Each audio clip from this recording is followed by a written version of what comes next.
Bueno, buenas tardes a todos. Espero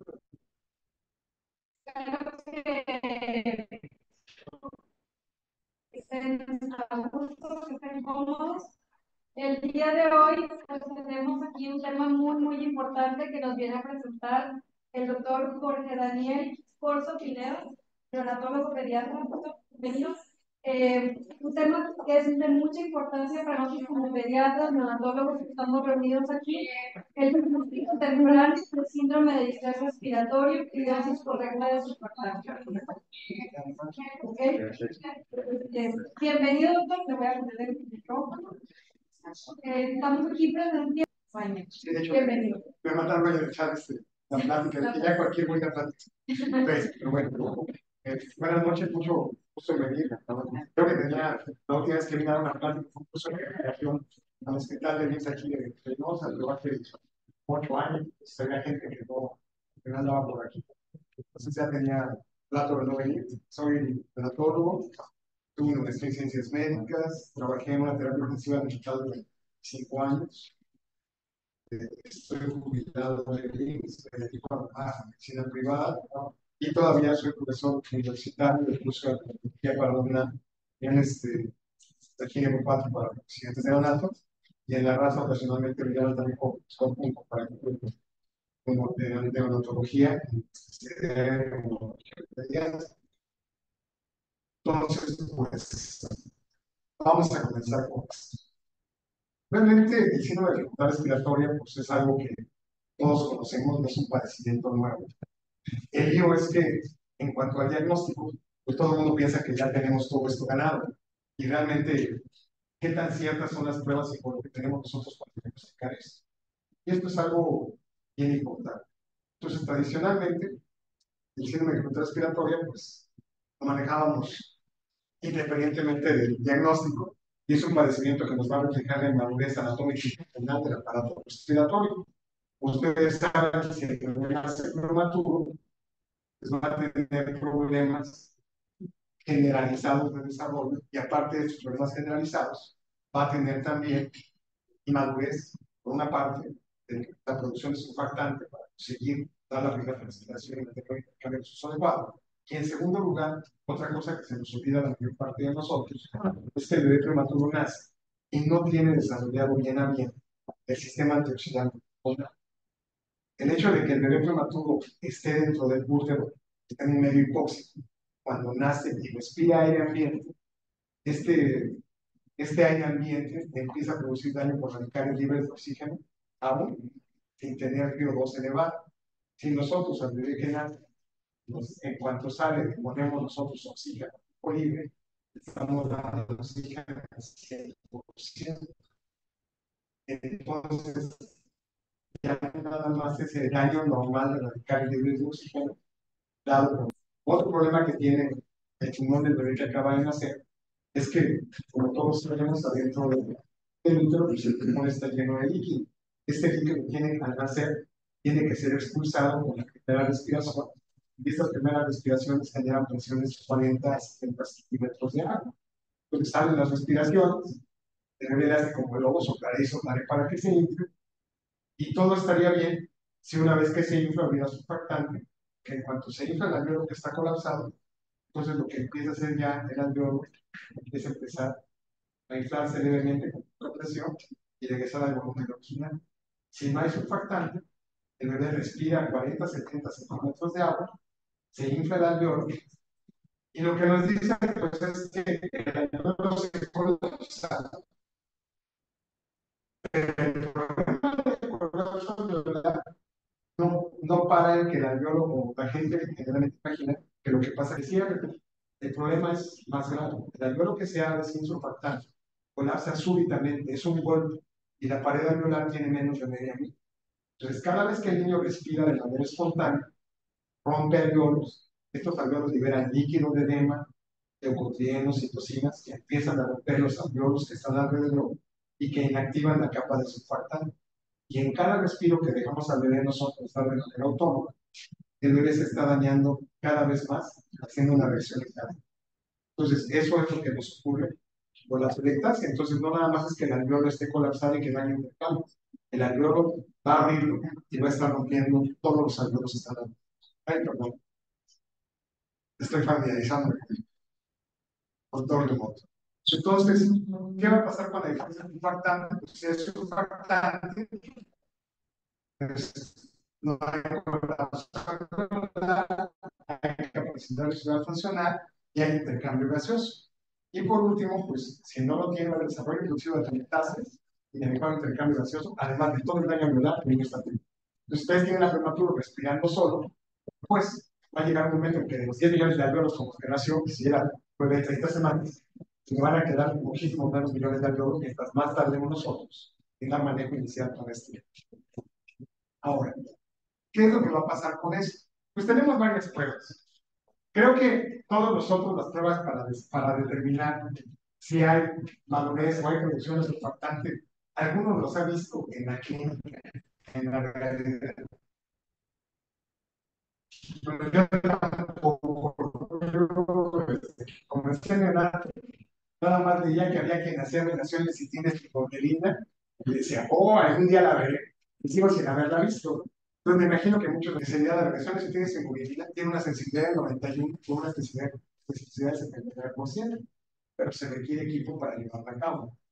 Otra prueba que es muy importante es la de fosfatidilglicerol, con 81.3 a 100% de sensibilidad y especificidad entre 3 y 92. Baja un poquito. Después está la determinación de proteína A, que es mucho más específica. Es una prueba bien completa, pero se necesita tener por lo menos un kit de biología molecular para que nos entregue un resultado rápido en menos de una hora. Y esto pues es un poco difícil. Luego, pues está el conteo de cuerpos lamelares. Esta prueba es una prueba muy sencilla de hacer porque se extrae líquido amniótico cuando se rompe la bolsa, se toma una muestra de líquido amniótico, se lleva a la centrífuga y entonces se licúa, digamos, se pone a centrifugar y toman de un par de y lo colocan en donde se mide la velocidad temática en el cobre y el conteo plaquetario de las plaquetas. Entonces se calcula que entre 15.000 a 30.000 hay surfactante adecuado para que el velo tenga CDA. ¿Cuál es el problema? Que generalmente este líquido amniótico se contamina con sangre. O como hay venas gaseosas u otras sustancias por ahí, se hace muy viscosa la sustancia. Entonces, de entrada, en casi 4 de cada 10 niños va a ser idealizable la prueba. Y tampoco es tan específica. Se es una sensibilidad del 70% con especificidad del 67%. Entonces, no a todos se les puede hacer. Es muy sencillo, pero espiritualmente estamos perdiendo una tercera parte de los bebés a los que nosotros podemos estudiar. Luego, está esta prueba, que es de las más viejas, la estabilidad de burbujas de la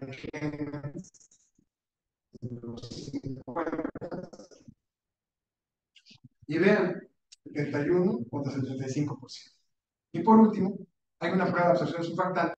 Entonces, realmente no tenemos hoy por hoy una prueba que se pueda hacer al pie de la incubadora o en cuanto el bebé sale de la mamá para que tengamos un diagnóstico temprano de ese bebé y digamos, ya está. Si tienen la fortuna de que no les sale contaminado el líquido amniótico, bueno, cuerpos lamelares. Si tienen kits para hacer proteína A, pues adelante. Pero pues yo les voy a contar los que no. Pero yo tuve la fortuna de ir con el doctor de Luca a tomar un tratamiento de París. Entonces, cuando estábamos ahí, en la visita, de repente nos dicen, este niño tiene deficiencia de proteína A del surfactante. Y nosotros, no, tú, ya le pregunté yo, oye, ¿cómo le hicieron? Y el tipo me dijo, pues es muy sencillo, si sabemos que las principales deficiencias de proteínas surfactantes son deficiencia de proteína A, B, C, no es cierto, la deficiencia de proteína K3. Proteína K3, pues tenemos aquí un kit de biología molecular que lo hacemos y se lo tomamos al niño. Sí, pero ¿cómo nos pechan? Ah, pues cuando ya pusimos, vamos con la tercera dosis surfactante y el niño no mejor, hacemos la prueba molecular y nos da el resultado en una hora. Y nosotros, igualito que en el hospital. Entonces, el problema que tenemos es que estamos muy lejos de la tecnología de otros lugares. Tal vez si tuviéramos esos kits, tendríamos nosotros algo más accesible para que tuviéramos el diagnóstico. Entonces, ¿qué era lo que hacíamos todos nosotros? Pues el diagnóstico clínico clásico, ¿no? Historia clínica, manifestaciones clínicas, gasometría arterial y radiografía de tórax. Historia clínica, prematuro, embarazo irregular,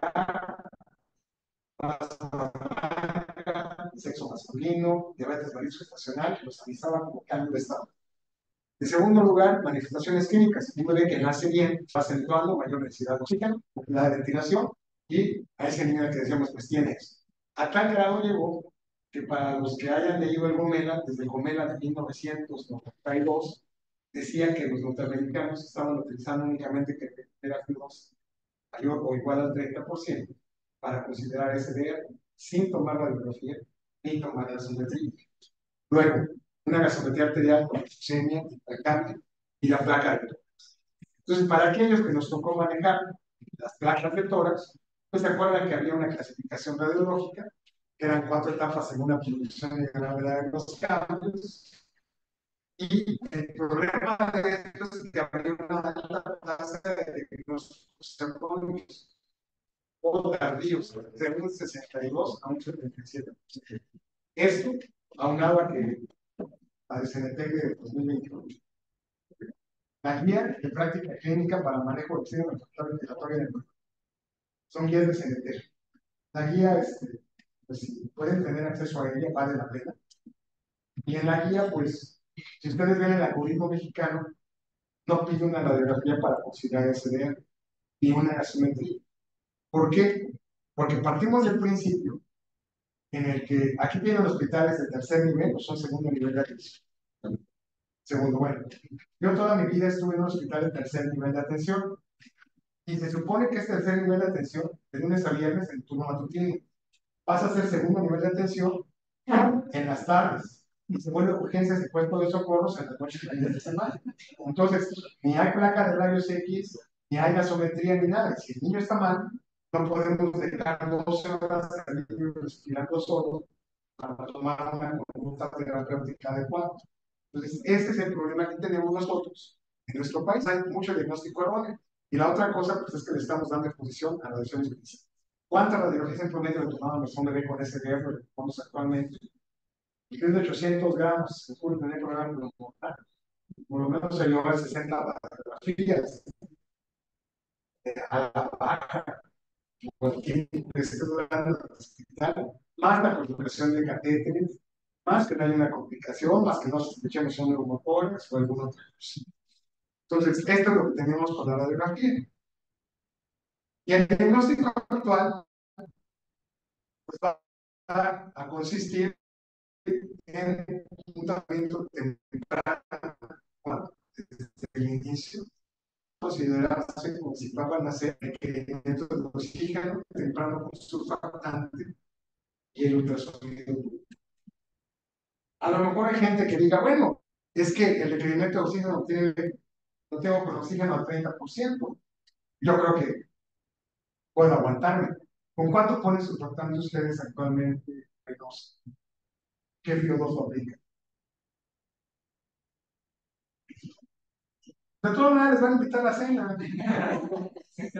Y para los de afuera también.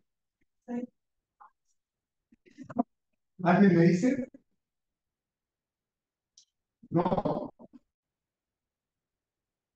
también. El 70% de dinero lo manejamos pediatras. ¿Pero con cuánto? 60%. Ok. ¿Sí te esperan hasta el 60%? Si no logramos eso, no puede ingresar eso. Cuando. Ok. Pero sí lo están ocupando.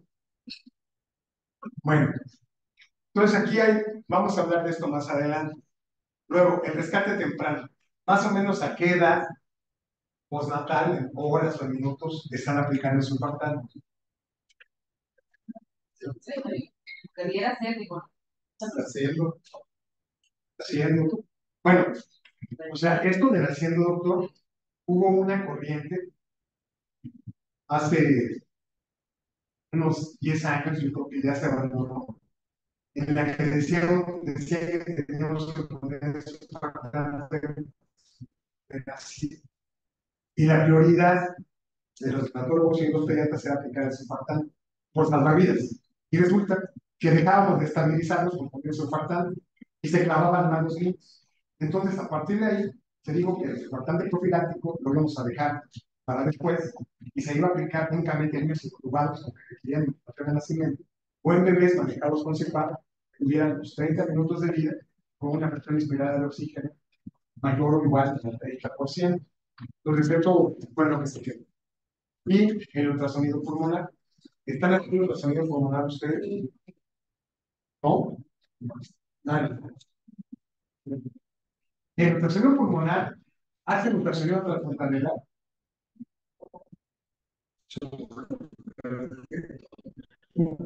Transfrontalera. ¿Quiénes hacen transfrontalera? Alcen la mano. Que no radiólogo. El radiólogo, cuando ven el ultrasonido, me gusta. De hecho, cuando nosotros vamos a privada, de plano, nosotros nos metemos a ver el ultrasonido, a decir, préstame tu transductor, porque luego nos reportan cosas que no son. Entonces tenemos que ver el ultrasonido nosotros. Y el ultrasonido pulmonar, si ya han hecho el transfrontanelar, lo único que falta es un transductor lineal y las ganas de hacerlo. Y hay cursos que incluso se dan en línea. De hecho, ahorita hay un curso en línea los sábados para ultrasonido pulmonar y la verdad es que es bastante práctico.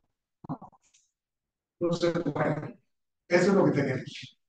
Ahora, vamos con el ultrasonido pulmonar. El ultrasonido pulmonar, cuando yo entré a neonato, que ya tiene rato, el doctor que me enseñó mi ultrasonido transfrontanelar, nos enseñaba a hacer hepático, renal, cardíaco, hacíamos nada más relación aurícula izquierda otro, no teníamos doble. Pero cuando enfocábamos el pulmón, el doctor decía, no, es que se ven puros artefactos, olvídalo. Y resulta que lo único que ocurre con el ultrasonido pulmonar es que la ciencia reconoce los artefactos. Y los artefactos, pues hubo quien empezó a hacer, el doctor Copete, y empezaron a trabajar con él y dijeron, bueno, esto funciona. Y se debe ver la panza. Y con ese podemos hacer ultrasonido nosotros. Entonces, bueno, pues ¿qué tenemos con el ultrasonido pulmonar? Tiene una sensibilidad diagnóstica del 99 al 100% y una especificidad del 95 al 99%.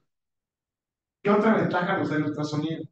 Cuando ustedes ven una radiografía, lo que están viendo es un órgano tridimensional en un solo plano, no pueden ver por atrás. La ventaja del ultrasonido es que yo lo coloco arriba y abajo, a los lados y atrás.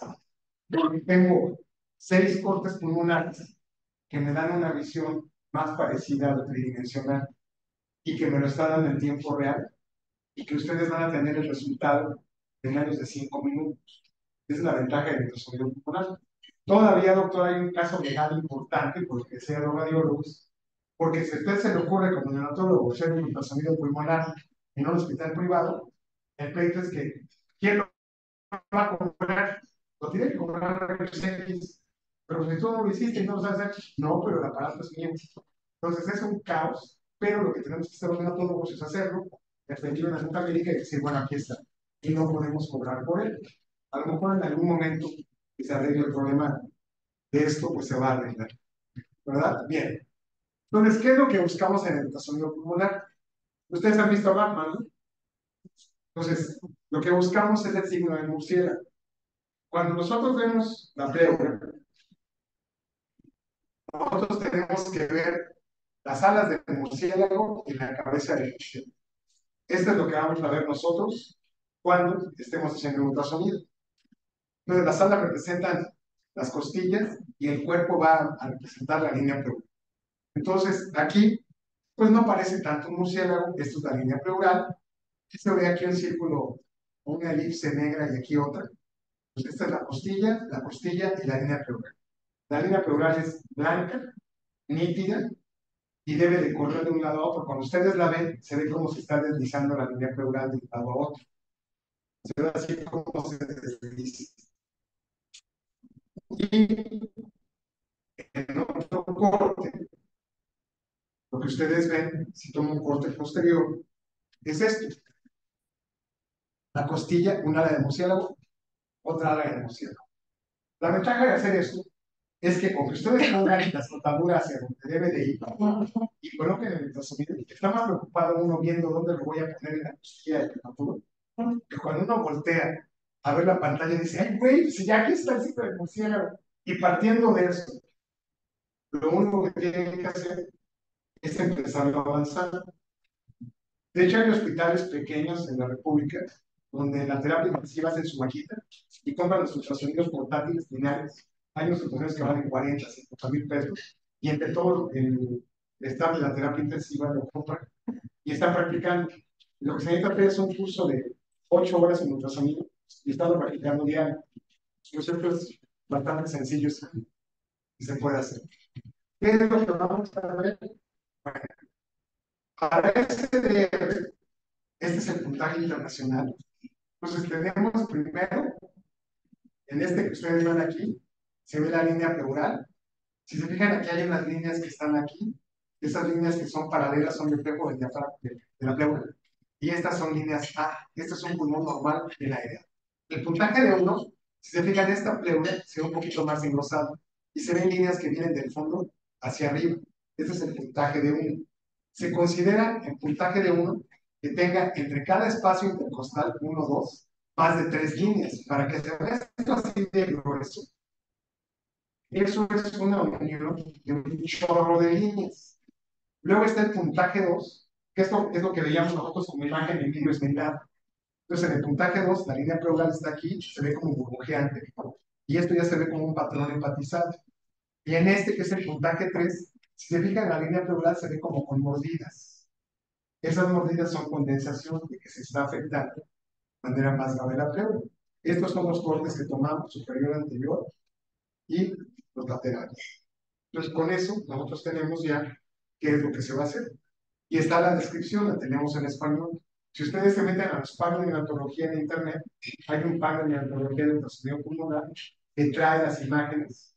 Aquí el problema es que el ultrasonido no se debe de ver en fotografía, sino que se tiene que ver en video. Son microclips o pequeños clips de imágenes, de video, de 5 a 7 segundos que debemos de tener guardados para comparar qué tiene el paciente. Y se suman qué puntaje tienen en cada uno, y dependiendo de lo que nos dé, sabemos cómo está el paciente. Si el puntaje que nos da con eso es mayor de 8, eso implicaría aplicar su fractal con técnica Ensure o con técnica INSA, o como ustedes lo pongan, pero hay que poner su. Ahora, como en México mucha gente ya ha empezado a hacer ultrasonido pulmonar, la Escuela Mexicana de Ultrasonido Pulmonar, encabezada por el doctor Daniel Ibarra y la doctora pues ya tienen los lineamientos para establecer los naturales. Acá, el pulmón sano, con líneas A, aquí hasta un máximo de 3 líneas B, que son las que corren así, verticales del fondo hacia arriba, en los espacios intercostales. Luego aquí hay coalescencia, aquí hay condensación, y aquí se empiezan a ver popos de nieve, que es lo que se ve acá. Entonces, la nomenclatura nueva, pero finalmente es más de. Y por este puntaje es con el que podemos saber si da más de 8, y se tiene que administrar su factor. Ahora, esta prueba, si bien es muy sensible, muy específica, tampoco va a dar el diagnóstico definitivo de SDR. Es otra vez la suma de historia clínica, más los datos clínicos, más el requerimiento de oxígeno, más el ultrasonido. ¿Qué ventaja tiene el ultrasonido? El ultrasonido lo van a tener al momento, les están diciendo cuánto va a tener, no tiene que esperarse a que se lleven a revelar la radiografía, se hace al pie de la cama del bebé, y con esto lo tenemos en menos de 5 minutos. Entonces se puede hacer, solo es cuestión de organizarnos para que esto se haga. Entonces, ¿cuál es el problema actual? Como les comenté, pues la prueba ideal para evaluar la función del debe ser confiable, utilizar muestras de volumen pequeño y ser rápida y fácil de realizar. Y lo más grave es que se necesita más investigación para que la terapia de surfactante se personalice en la práctica clínica actual. Y hacen falta otras pruebas de química rápidas. El nivel de oxígeno administrado no es suficiente y tampoco los estudios de imagen. Entonces, ¿por qué no es suficiente el nivel de oxígeno? Este 30% que decíamos, el 50%. Porque esto se empezó a utilizar cuando al niño se le dejaba respirar de manera autónoma y decíamos, pues está con oxígeno al 20, está con oxígeno al 30, está con oxígeno al 40, pero dejábamos al bebé en la cámara total respirar solito sin expandir los alveolos. Entonces, todo el tiempo y esta serie que tiene cuidado mayor daño por el SDR que falta de surfactantes. Entonces, el nivel de oxígeno tiene que ir acompañado, uno, de vinculación del oxígeno, dos, de la saturación que tenga el bebé, y tres, pues tenemos que estar aplicando que son positiva continua en la diaria para minimizar el daño. Ahora, pues vamos con eso. Surfactante, pues todos han puesto surfactante. ¿Qué surfactantes han puesto ustedes? Por eso surbante. ¿Siguen poniendo surbante?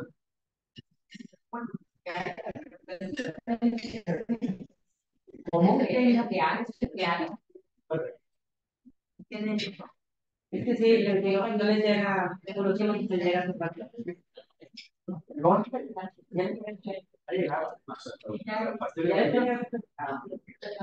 Todavía el año pasado les llegaba su barba. Sí, de hecho ha habido problemas con esto de los surfactantes, pero bueno. Entonces, el surfactante, como saben, pues tiene una historia de más de 100 años. Y virtualmente fue descubierto que existía surfactante a finales de los 50 por John Clemens. En los 60, en los 50 ya sabían que el 90% era fosfórico y empezaron a utilizar sin proteínas, pero se dieron cuenta que cuando el surfactante se aplica sin proteínas, y esto lo que producen es que los fosfolípidos se coagulan, se morían después de haberse aplicado porque no llevaban proteínas. Entonces empezó la investigación y pues hoy sabemos eso. El surfactante tiene el principal fosfolípido, es la fosfatidilcolina, el segundo principal es la fosfatidilcolina. Y estos dos fosfolípidos que lo tienen ustedes aquí, este y este, pues este es precursor químico de la fosfatidilcolina, pero es necesario que el surfactante tenga ambos fosfolípidos. ¿Por qué? Porque este fosfolípido va a hacer que cuando inspiremos, el alveolo alcance el máximo tamaño posible. Cuando exhalamos nosotros y el alveolo disminuye su tamaño al mínimo, la no puede detonar la expansión. Quien detona la expansión sirve para determinar la madurez del surfactante, es una de las pruebas que les mostré hace rato. Mientras más inmaduro es el bebé, más fosfatidilcolina se lo tiene, y no disminuye tanto la tensión superficial. También tiene otros lípidos, tiene una parte de colesterol. Este colesterol es importante porque permite que el surfactante se reciba. Nosotros no producimos todo el tiempo fosfolípidos, producimos lo que se va perdiendo, pero el 90% de los fosfolípidos que utilizamos los humanos adultos es reciclado. O sea, se rompe el surfactante, se hace vesícula lipídica, lo trabajamos adentro de los moléculas tipo 2 y se le adicionan proteínas para la ejecución. Hay lípidos neutros y finalmente el 8 al 10% que queda son las proteínas importantes, que son las proteínas A, B, C y D. La mayor cantidad de proteína que tiene es la proteína. Los surfactantes que hacen la proteína A y la proteína D tienen funciones inmunológicas, regulan la respuesta inmune, son bactericidas, actúan como bacteriostáticos, combaten virus. Entonces, los surfactantes de animales que aplicamos no deben de tener proteína A y proteína D. Entonces, Prolactan alfa o Relactan únicamente tienen proteínas D. Ahora, no todos son las grandes proporciones. En otros lípidos está una componente importantísima que son los plasmalógenos. Los plasmalógenos ayudan a que los surfactantes se distribuyan al alveolo durante la inspiración y la expiración. Entonces, hagan de cuenta que es un enemigo. Cuando dice, ya se va a inflar la pelota, le tiene que estar buscando todo el tiempo su factante. Cuando se designa la pelota, si se quedara la pelota suelta, o sea, la cubierta suelta, el alveolo colapsaría. Entonces, los traumatólogos se encargan de que durante la inspiración y la expiración, todo el tiempo el surfactante esté adosado a los alveolos en interacción con la proteína. Y otro componente importante es el triglicérido, que es el DOPG, que va a estar dentro del grupo de triglicéridos y que va a contrarrestar la crisis de surfactante, evita el catabolismo de surfactante. Entonces, estos componentes, los más fosfolípidos tengan surfactante, mayor cantidad de esos componentes va a tener y mejor respuesta va a tener el paciente. Ahora, tenemos ahí el espacio alveolar, ven ustedes por ahí esto que se observa en esta parte son los linfocitos. Las células que tienen así como cepillitos son los linfocitos tipo 2, macrófagos soltando por ahí, y esta es la monocapa de surfactante que yo.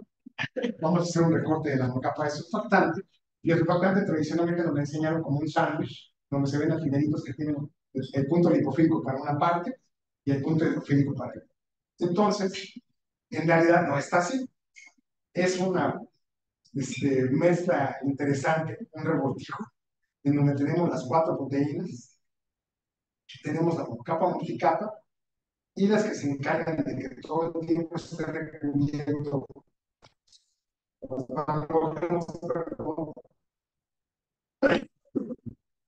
Son la proteína B, la proteína C conserva la integridad de esto, y las proteínas A y D, cuando estamos adentro del pulmón, se van a encargar de esta lucha. Bien. ¿Qué es surfactante elegir? Como bien dijo la doctora hace rato, a mí lo que me interesa es tener surfactante y que me den. Y de hecho, si tuviéramos surfactante de gata de cabra, podríamos utilizarlo. No sé si supieron ustedes, pero a finales de los 80, en el hospital de niños poblanos, consiguieron y empezaron a fabricar el surfactante de pulmones de conejo y lo utilizaron en recién nacidos en el hospital. Utilizaron, de hecho, en 6 recién nacidos. Ese frasco de surfactante costaba menos de 500 pesos el frasco. En una época en la que cualquier surfactante costaba más de 400 pesos, pero no tuvieron quienes financiaran y se perdió el Camotizur. Entonces, bueno, pues lo perdimos. Pero, pues de lo que tenemos, vamos a mostrar el que hay. Aquí hay una cosa importante. Ustedes dijeron, bueno, manejamos Viractán, ahora tenemos Poractán alfa. Lo que yo no acabo de entender es por qué demonios, cuando se autorizaron sus surfactantes para uso médico, tenemos el Poractán alfa que es porcino, el Viractán que es bovino, el Surfactán que es bovino, y el Bres que es extracto de surfactante bovino. Y resulta que de estos 3, el peor surfactante es este, de Viractán, y es el que tuvimos por años en México.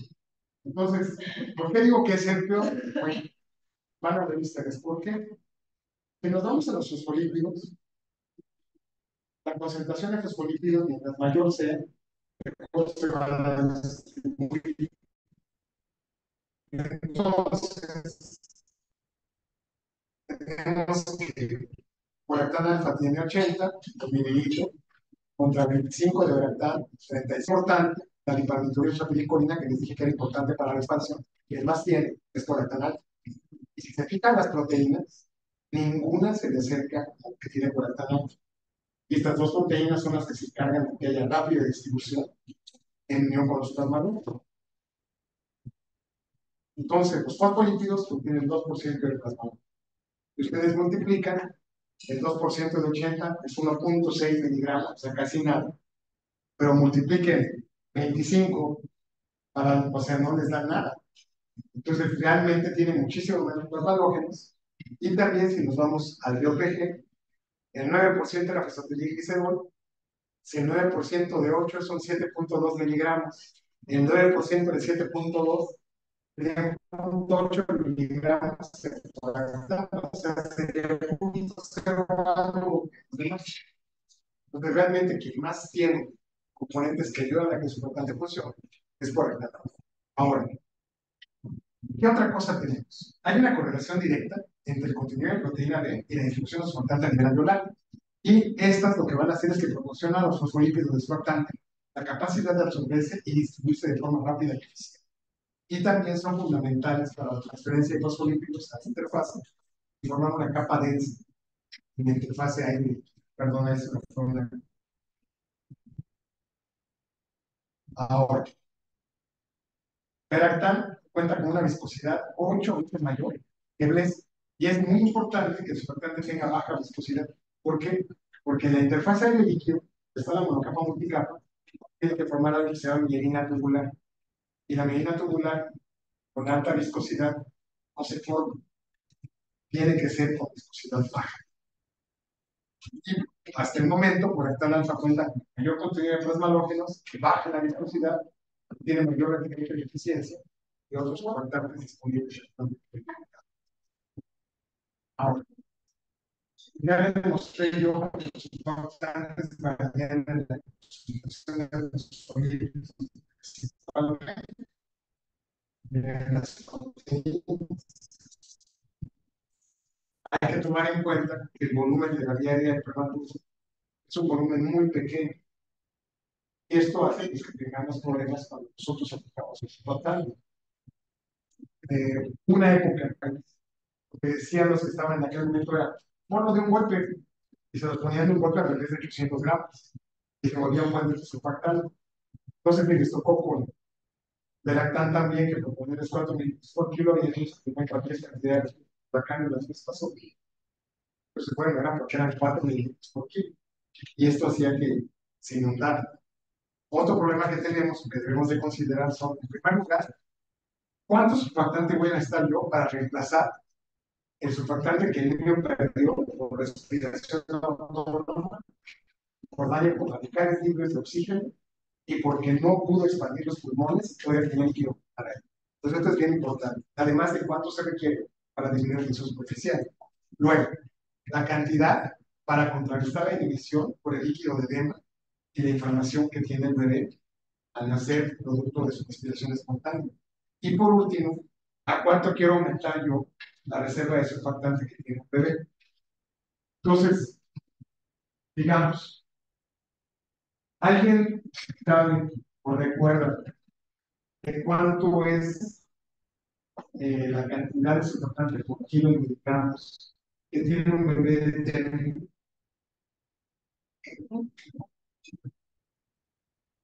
¿Vale? ¿No? ¿Nadie, nadie? Bueno, un bebé de término tiene 100 miligramos por kilo de surfactante. Un prematuro tiene entre 4 y 10 miligramos por kilo. Si nosotros pudiéramos a un bebé prematuro medirle el surfactante que tiene, si tiene menos de 4 miligramos por kilo, son los niños que no responden al CIPAP, pero no tenemos una forma clínica de saber cuántos surfactantes tiene el bebé. Y nada más para que vean la importancia del reciclaje.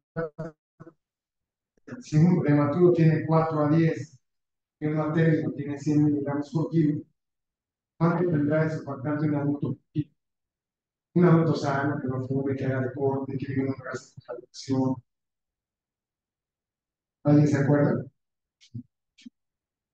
Los adultos tenemos entre 5 y 20 miligramos por kilo.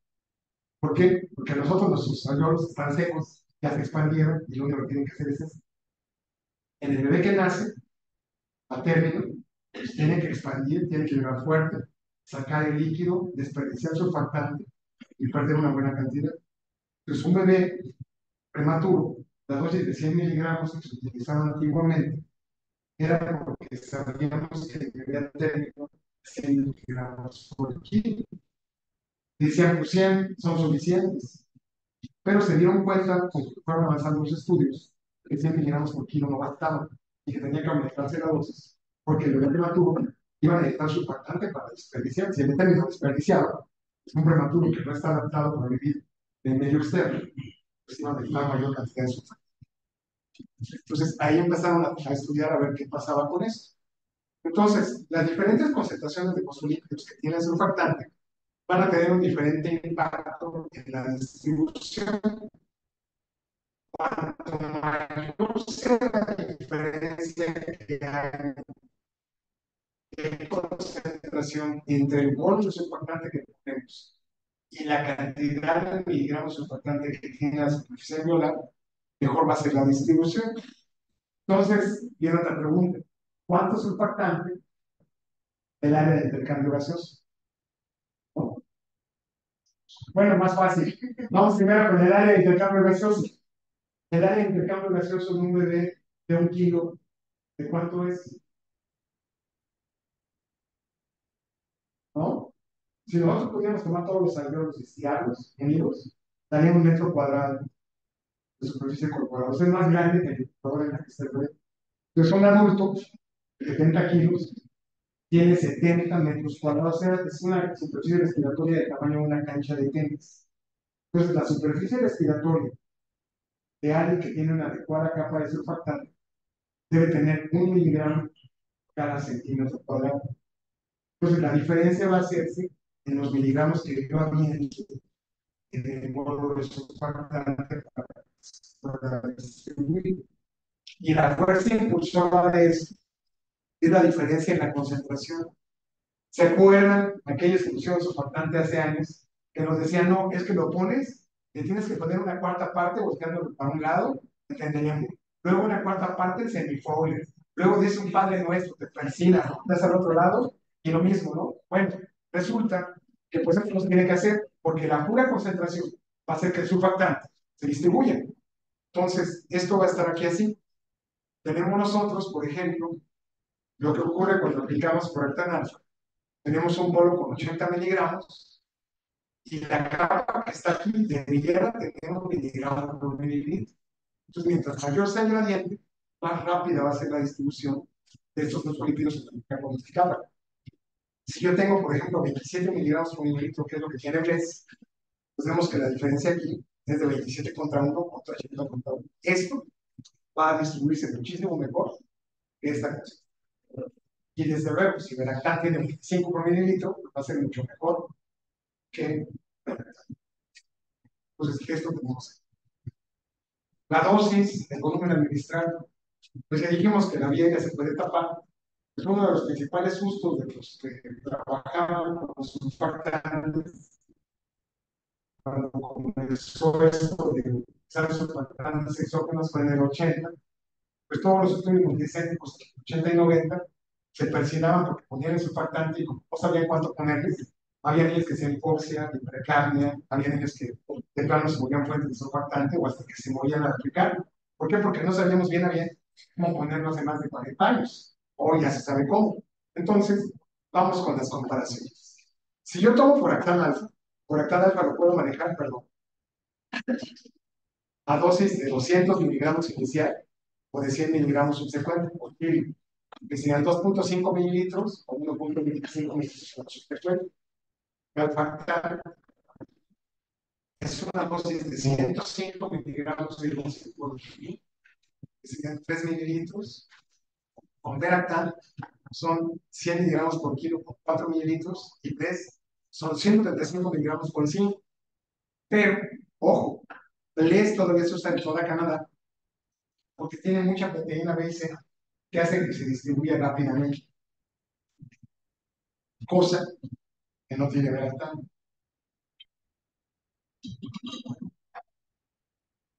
Entonces, vamos con la que sigue. Y aquí pues tenemos una radiografía de un bebé de 1 a 200. Aquí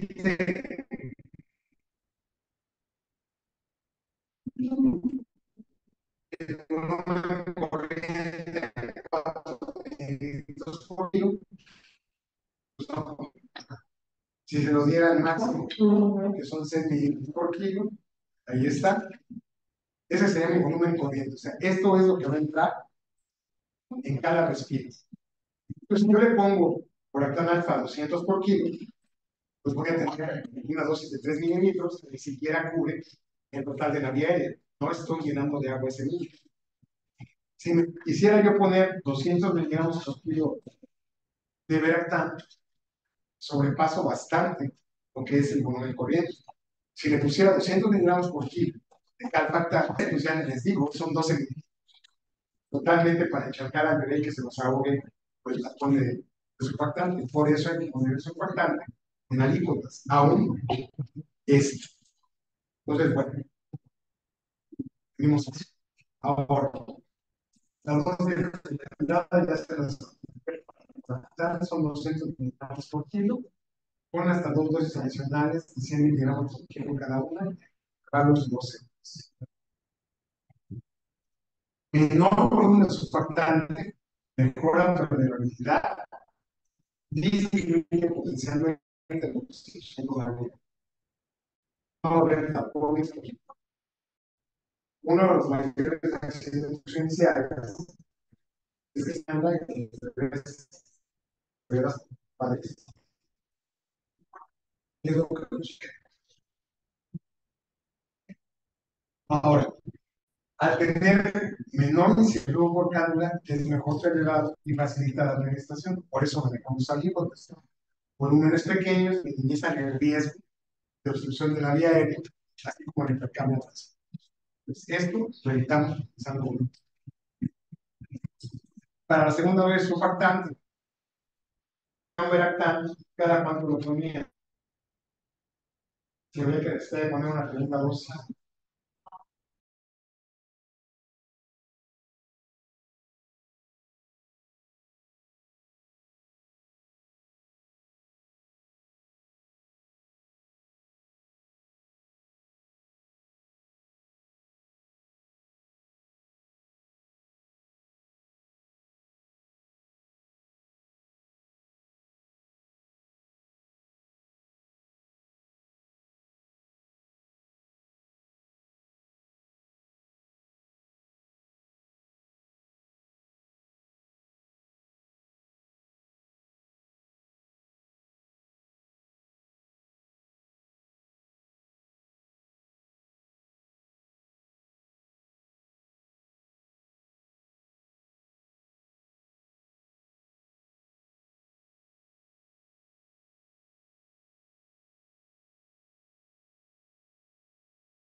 Sí, tú ya le estás dando los políticos. Los prematubos están programados para producir de endoletermia. Entonces parecía que hubiera una señal allá arriba que dijera que cuando te pongan los políticos te marca tú, te marca el cable, tú vas a reproducir proteínas así.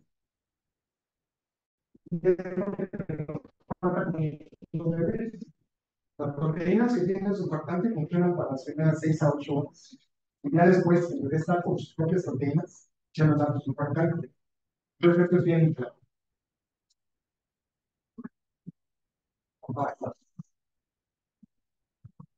¿Está? ¿Está? Ya les dije el vector también. Y la lesión pulmonar que produce emisiones. Entonces, cuando ustedes aplican 200 miligramos por kilo, por un fenómeno especial, creo que es el único producto farmacéutico, digamos, que por el simple hecho de, perdón, de multiplicar la dosis, la vida media se incrementa. Fíjense, la vida media de la fosfatidilcolina con 100 miligramos por kilo es de 15 más menos 15 horas. Cuando aplicamos 200 miligramos por kilo, la vida media se va a 32 más 19, va a 51 horas, lo cual quiere decir que vamos a tener fosfolípidos en lo que el niño produce sus lípidos propios de puro puertos con proteínas humanas.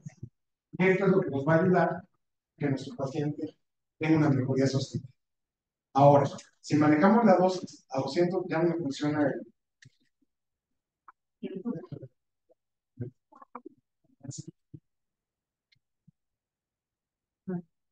Si manejamos la dosis a 200 miligramos por kilo, esta dosis nos va a permitir cuatro cosas. En primer lugar, vamos a requerir menor dosificación. En segundo lugar, disminución más rápida de los parámetros de rendimiento de oxígeno, menor incidencia de displasia pulmonar y sobre todo disminución en la tasa de. Esto nos da los 200 miligramos por kilo. Entonces, por eso las 10 están bien. Ahora, hay lugares, por ejemplo, en Europa, uno pensaría que los europeos son ricos. Y resulta que a veces un bebé requiere un frasco y medio. Y los dermatólogos dicen, pues es que lo más tengo en stock para darle un frasco. Creo que aquí en México también pasa. Entonces le ponemos un frasco.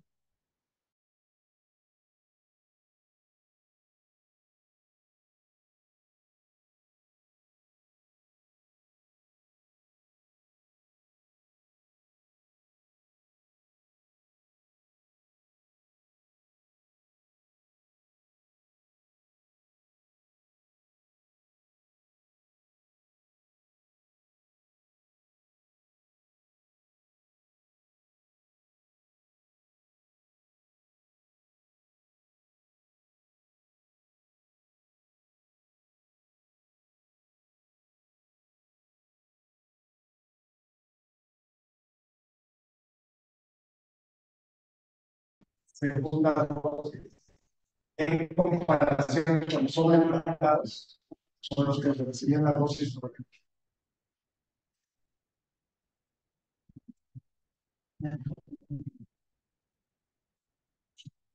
Esto significa que me tengo que apurar y poder hacer el tiempo. Es que el internet está fallando un poco. Oye, dice,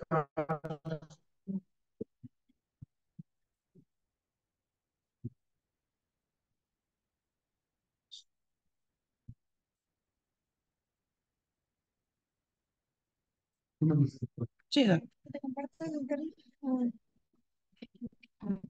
ya sé.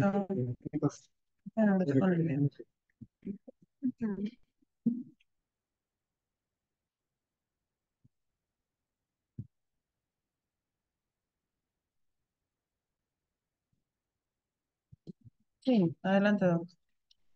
No es algo, ¿verdad?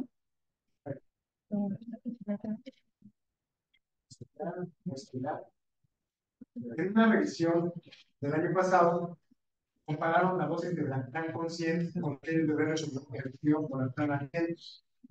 Y si se fijan ustedes, los que recibieron Bractan por kilo, el 46% de los que recibieron una segunda dosis, en comparación con un 26% de los que recibieron Bractan a 100 miligramos por kilo. Y este estudio me gusta mucho, es un estudio del equipo de Guido Canieri y de la En este hospital fue determinada la producción de surfactante. Entonces, ellos hasta 2009 manejaban 12 de 100 miligramos por kilo. Y vean cómo se ve la diferencia. Antes de 2009, entre el 47 y el 50% de los bebés requerían una segunda dosis de coral.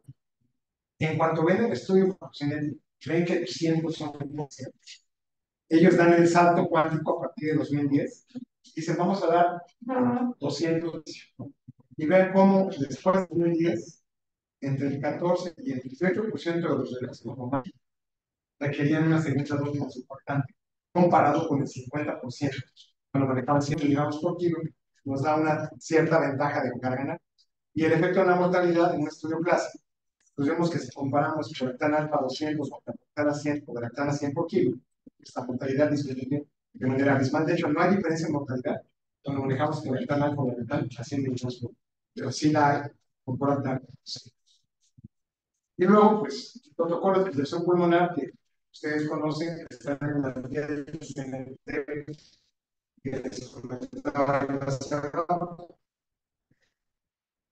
entonces, por un lado, están en el Consenso Europeo de 2022 y las guías mexicanas de práctica clínica son estas. De hecho, si no las tienen ustedes, pueden pedirse las ANI o les doy mi mail y con gusto se las paso en PDF. Estas son 130 páginas con más de 120 referencias. La verdad es que es una buena lectura para ir al baño. Y esta de acá es la guía rápida. Esta es para que se tengan las terapias intensivas o en las salas de labor donde van a manejar bebés que estén críticamente enfermos con SD. Pero son las dos versiones. Está en el algoritmo y en el algoritmo viene bastante claramente señalado qué es lo que queremos. Ambas, el consenso y las guías de práctica clínica, se basan en 5 protocolos de protección pulmonar al nacer. En primer lugar, la presión positiva contiene conocidas en inglés es PAP.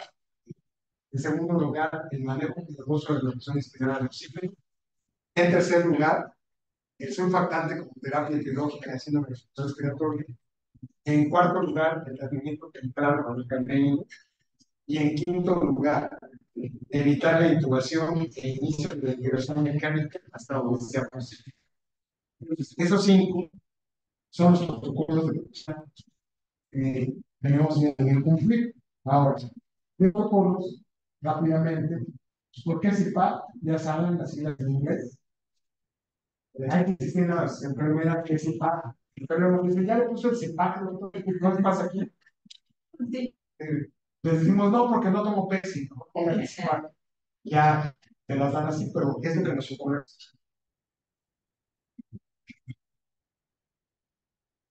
Ahora, ¿qué es lo que hace el CIPAP nasal? Pues apoya el esfuerzo respiratorio del paciente para aumentar la capacidad de funcionar. Es una férula que tiene abierto el alveolo laboratorio. Y aquí hay una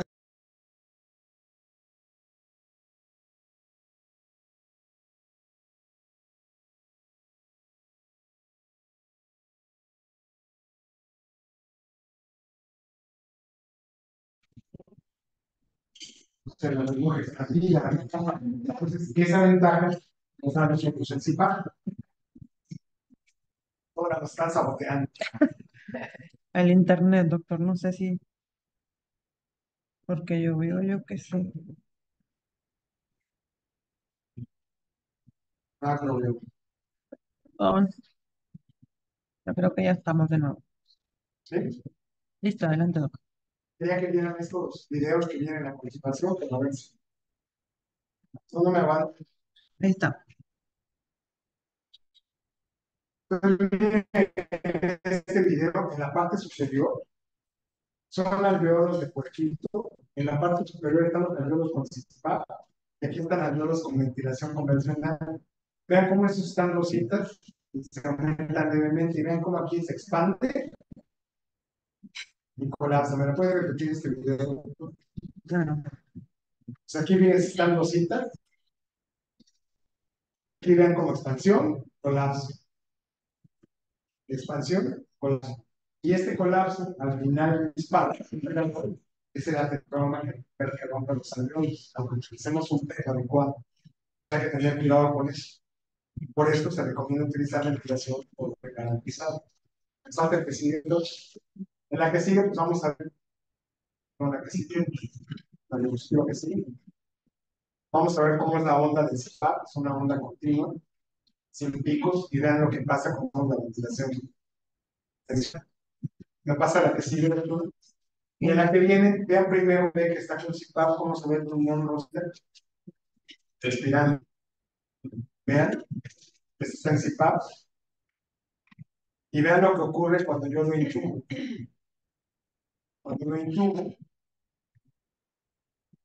pulmón expande, colapsa, expande, colapsa. Por eso hay que tratar de intubar. Esta teletrauma nos produce daño y es uno de los mayores culpables, digamos, después de ya la que sigue. Luego, el oxígeno. Pero oxígeno, yo les preguntaría, en la sala de quirófano trabajan, ¿tienen desflatación de oxígeno? ¿No? O le ponen oxígeno, tienen litros, 4 litros, 5 litros. Primero oxígeno al 100. Entonces, esto hay que tener un listado. ¿Tienen saturómetros para el bebé? ¿No? Bueno, son importantes. ¿Por qué? Porque no podemos manejar oxígeno y tener un parámetro que me dé orientación sobre cuánto le voy a dar. Esto debería de estar, por ejemplo, en todos los quirófanos. Solo lo vamos a utilizar después de que el niño salió de CIPAP y lo pasamos aquí. Pero no cuando tenemos a uno que está en fase activa. Pues esto ya no debería de estar. Aunque en las últimas tendencias políticas en la cuspana,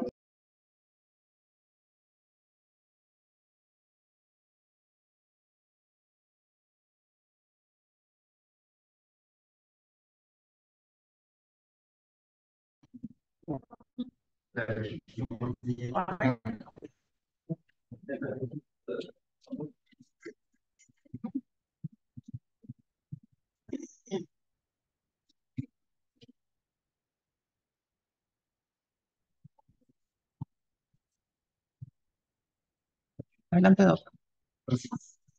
¿no?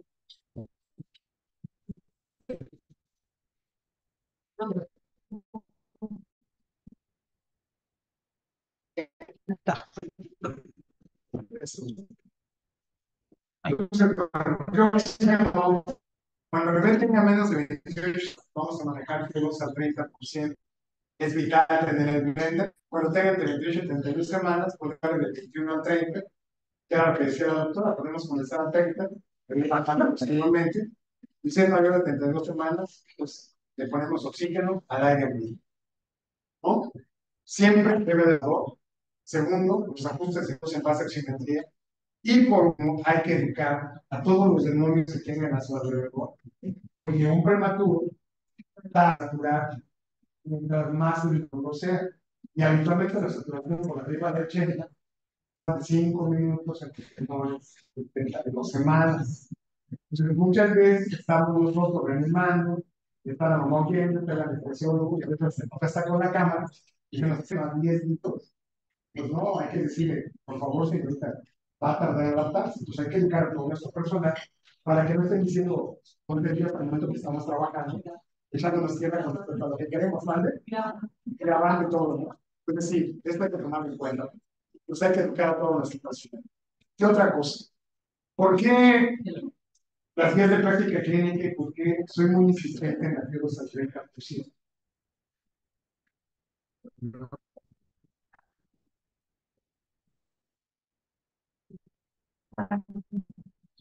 Es poquito, ¿no? ¿O cómo ven? Por la capacidad, la doctora dice que es poco 30, porque el doctor dijo por 60, ¿no? Bueno, fíjense, el 30% que todos dijimos que es poquito, si nos sentamos a analizar, estamos retirando oxígeno al 21, pues todos los seres vivos del planeta Tierra respiramos al 21. Si te ponen a 30, es 50% más de lo que todo el mundo respira. El poco es un riesgo, ¿no? Entonces, ese problema lo tenemos nosotros. Hay un estudio retrospectivo que es el doctor Largan para ver qué influye en la falla de CPAP de aplicaciones surfactantes. ¿Quién roteó la FIO2 de los prematuros entre 25 y 28 semanas? Y dijo, bueno, a ver qué nivel de oxígeno me predice que el niño va a requerir surfactante de intubación.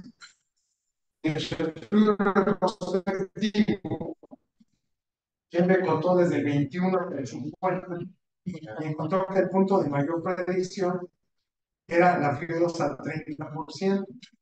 Y la FIO2 al 30% en estos chiquititos de 128 predecía el 83% de los pacientes.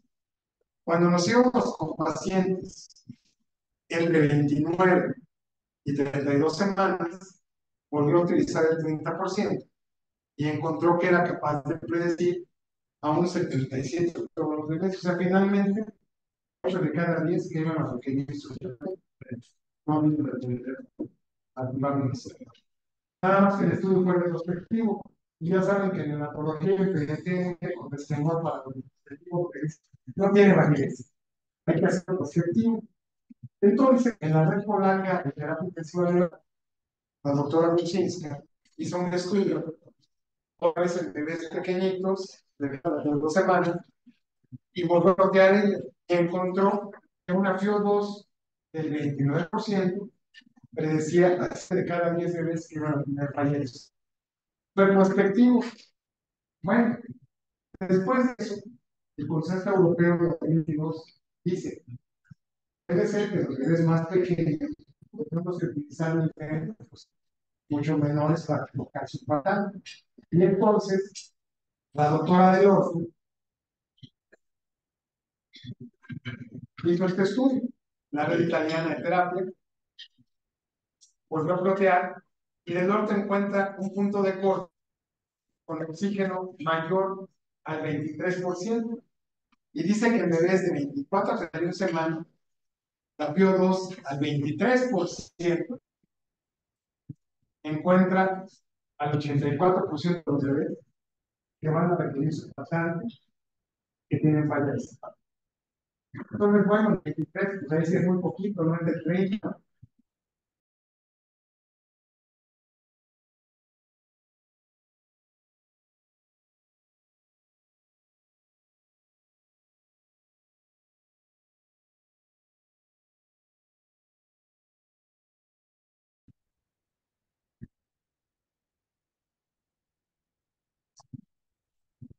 Les quiero que vean la imagen.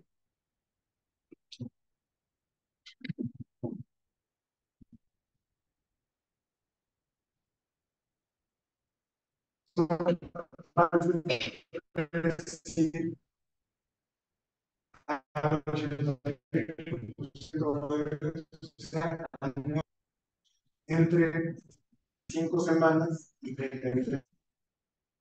Entonces, el 23, poco es el 30. Si tuviéramos una escadura de oxígeno con el 26, unos 6 centímetros de agua, pues ya nos vamos a poder aplicar eso constantemente a los 30 minutos de vida. No van a ser con necesidades. Bien. Bueno, no más. ¿Ya? Sí. Ya, ok. Bien. Ya para acabar, hablamos de las pruebas clínicas, hablamos de CIPAP, de los... Pues aquí son 3 casos clínicos. Los primeros 2 es un embarazo gemelar de 4 semanas, antecedentes patológicos de importancia, madre de retorno, embarazo gemelar, biliar de amniótico, esta es la radiografía del niño, fue el primero. Y desde que nace se le pone una pieza en T con CEPAP de 6, se le controla la FIO2, llega con FIO2 al 30% a los 40 minutos de vida, y lo único que tiene el niño es que no tiene ningún otro dato respiratorio. Esa radiografía que tendría su factor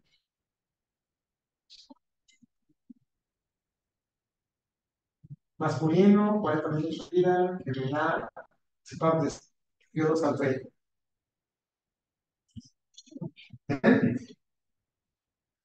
¿Quiénes sí le ponen? ¿Quiénes no le ponen? Con la placa, ¿quiénes sí alzan la? Uno, tres, cuatro, cinco. Bueno, como lo único que tenía era taquipnea y que los paranoicos que hacen ultrasonido, vean ustedes la placa, ahorita cómo se mueve. Ay, perdón, el doctor, ¿me puede dar el video de los ultrasonidos? No me estoy dejando coger ahora. Le damos. Vean ustedes cómo se ve la línea programándose, líneas A, no hay líneas B. Entonces, es un pulmón sano. A ese señor se le dejó esa, se le fue disminuyendo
9, 28, 27, porque para eso sirven lentes, por eso hay que crear los lentes, ¿sale?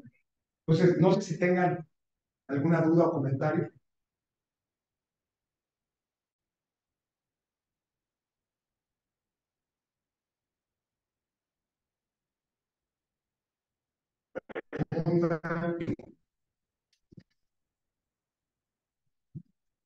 Sí, Yo estuve en el hospital general, que allá no teníamos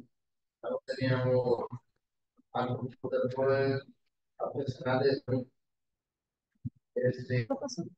manejando Pues ya lo encontré otra vez. un litro de conducción y marcado con etiquetas, únicamente conectado al oxígeno a 3, 4, 5 litros de gramos, CO2, a y tantos mililitros de agua. Este, pero pues realmente no teníamos una medida exacta, ¿verdad? Sí, facilito cuando justamente cuánto porcentaje en litros, porque nosotros manejamos el litro, ya decíamos suave. Y la otra pregunta es que si todavía, pues ahorita lo escuché, si es conveniente cuando estamos llegando el surfactante hacer los movimientos, porque el razonamiento que dábamos era con la anatomía hacia los bronquios, ¿verdad? Porque que se fuera la mayor cantidad hacia adultos, etcétera, pero mira, lo triste del asunto es que esa leyenda me la vendieron a mí y a todos. Y cuando te pones a ver, desde el 94 demostraron, desde el 94 se demostró que no hay que movernos. Pues de entrada no hay que movernos. ¿Qué es lo que distribuye el surfactante? Bien. El surfactante tienes que aplicarlo en bolo, pero si al niño le toca 3 mililitros por kilo, lo divides en 4 porciones. Y cada porción de esas 4 te vas a poner, perdón por la palabra, chinga, que es muy rápido, ¿sí? ¿Para qué? Porque tiene que haber un tapón que abra el alveolo. Entonces, vas a poner 4, entonces pones la cuarta parte, 10, 15 disparos del ventilador, o estás conectado al ventilador, el ventilador tiene un modo manual, le das con el ventilador 20 disparos con el ritmo de sí o no, respira, no, de eso, el que tú quieras usar, pero le das, ves que el niño no se deteriora, la otra parte y la otra parte. Tienes que ponerlo 120 segundos, a 2 minutos, a un máximo de 3 minutos, para que responda. Entonces, el bolo es importante.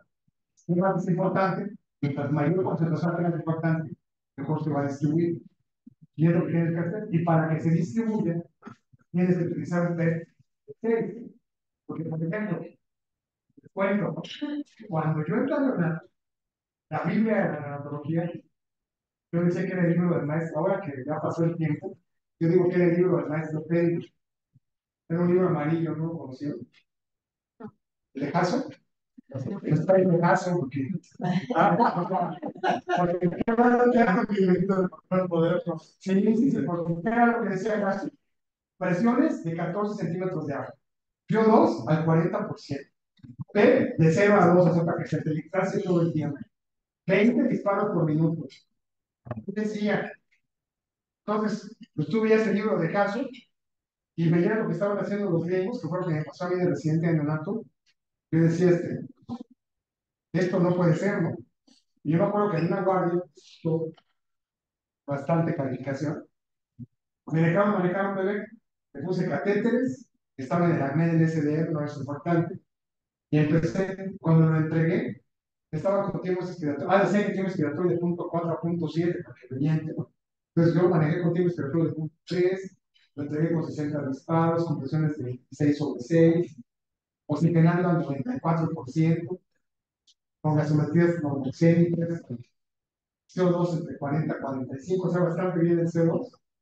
Y cuando llegué, cuando entrego a la guardia, porque jefe casi me cuelgan, porque cómo era posible no matar al niño, el producto, vean las gasometrías, ¿no? El niño está bien, es lo que necesita y va a salir bien. No, pero qué sé. Y esta vez cometí el error de decirle, bueno, vamos a dejar de discutir. Doctor, ¿a usted quién le enseñó a manejar ventilación? Paquito. ¿Quién era Paquito? Es que era un técnico de neoterapia. El que lavaba los tipos en la misma altera. Ok. ¿Y a usted, doctora? No, pues Juanito, ¿quién era quien amaba los equipos en el INC? Ok. ¿Y a ti, Hugo? No, pues a mí me enseñó tal que era quien amaba los equipos del centro médico. Ok. O sea, entonces, ¿nadie de ustedes ha leído algo de ventilación en inglés? No. Aquí está, lean. ¿Mande? No, no me preguntaron la guardia, pero fue la calificación más baja de todos mis estudiantes. Y me pusieron que era muy respetuoso con mis clientes. Pero después de eso, todos empezaron a manejarlo así. Pero el lío es que no leíamos. Entonces, era lo que pasaba en esas épocas. Hoy, pues, estamos un tema adecuado de 6 años, pues, no vamos, digamos, porque más viejos, más bajos, perdón, el niño va a tener atelectasia, que hay que ir bajando ciclado. Antes lo que se decía es que bajaban los ciclados y decían, no, dejan el CIPAP por la tráquea. Y pues después se descubrió que el CIPAP traqueal con el niño así, pues decía que se cansaba el diafragma y costaba más trabajo subarlos. O decían, estás en 15 disparos, espérate 24 horas para que agarre, para que amarre y ya luego los subas. Hoy sabemos que cuando llegamos a 20, 15 disparos, ya ni siquiera esperamos, los subamos, bajamos a CIPAP. Entonces, pues es lo que hay que hacer. Del bloqueo 2, hay una pieza en Y que vende un grupo que se llama Paxil Medical, y la pieza en Y la conectas al oxígeno y al aire. Y tiene una tabla, y la tabla te dice, le pones tantos de aire, tantos de eso, y te da estaciones. ¿Cuál es el lío? Que no te lo humidifica, estás dando oxígeno seco, pero te sirve bien. Hay un artículo que se publicó hace 3 años, yo le digo que es CIPAP en lugares jodidos, porque se llama CIPAP en lugares de bajo recursos. Y lo que trae como mecanismo para que tú utilices un CPAP con CO2, hay concentradores de oxígeno que nos dan 30, 35 y 40. Y se puede conectar el CPAP al concentrador de oxígeno. Y te sale más barato que tenerlo con el oxígeno de pared y que estás gastando en blende. Entonces, si tú estás manejando un paciente privado, pues una buena opción sería esa. Y no hay ninguna pena en que tú metas el tubo al agua. De hecho, si ustedes ven cómo funciona el CPAP, realmente lo que evita que se colapse el alveolo es la cantidad que tiene sumergido el tubo en el agua. Entonces, eso es el CPAP.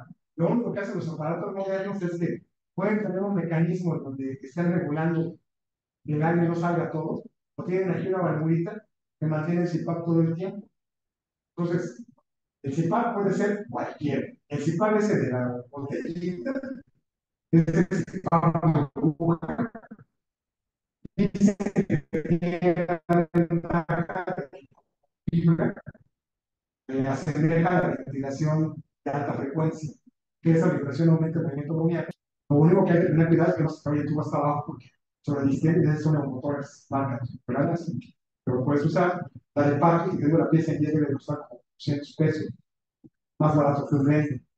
Y los mezcladores de aire y oxígeno, bueno, habitualmente costaban 100,000, o están entre 5 y 15,000 pesos.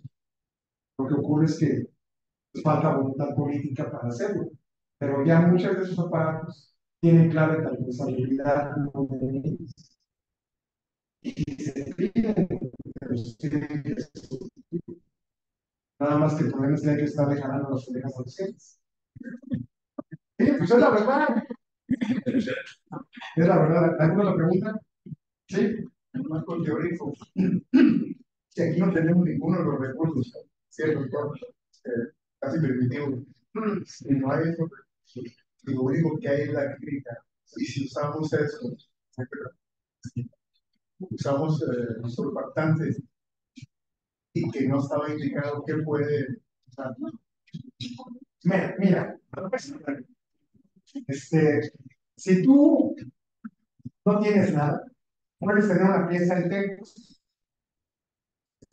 La pieza de té desechable vale 1,000 pesos y la pieza de té pro vale como 30,000 y el circuito vale 400 pesos. Entonces, pues yo sugeriría que tenga una pieza de té. Con la pieza de té, aunque le pongas oxígeno al 100, sí estás haciendo daño por hiperoxia, pero no tienes trauma. Te da tiempo a que lo estabilices y con ese lo puedes trasladar a donde tengan un ventilador, que el ventilador sí o sí tiene un blend. Ahora, aunque tú tengas IPAP mayor de 6, CO2 mayor al 30%, y el bebé tenga 30 minutos con estado de